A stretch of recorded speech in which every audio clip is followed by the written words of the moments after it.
Team Sérénité présente 100 minutes de pause.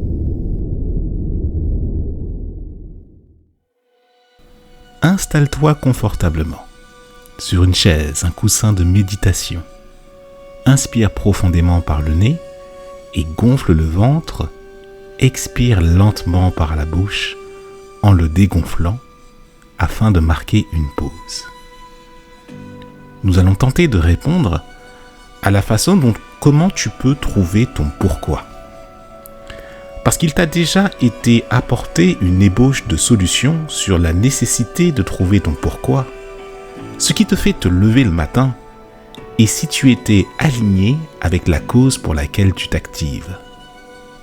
Imagine-toi dans ton activité professionnelle, être en accord parfait avec les valeurs des êtres qui t'emploient pour atteindre leurs objectifs quotidiens.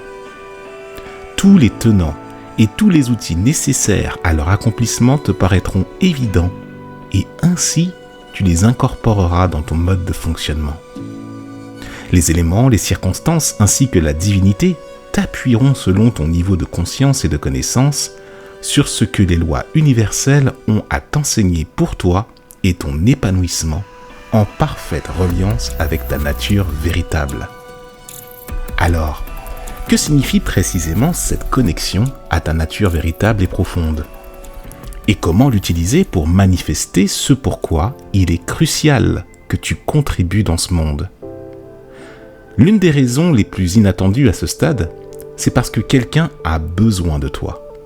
Et quand je parle de besoin, je ne parle pas de t'utiliser pour des fins viles ou mercantiles.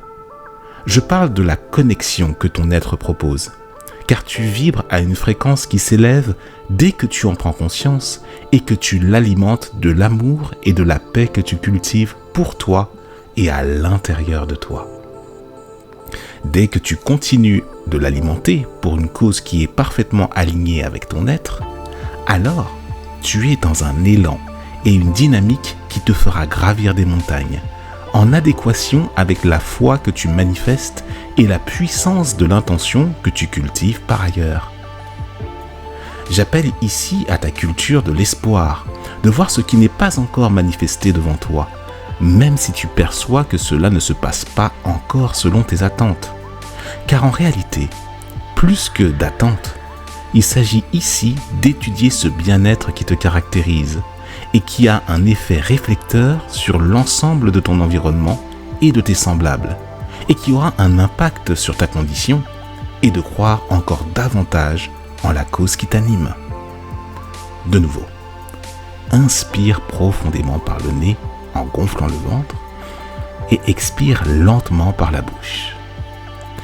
Développe ton histoire de vie, ta vision, tout ce qui est déjà accompli et manifesté dans ton cœur, avant même de savoir comment tu vas pouvoir y parvenir. Muscle ta foi et ton espérance en ce qui est beau, ce qui est juste, ce qui est joyeux, ce qui amène le sourire et la paix à ton cœur et à tes semblables.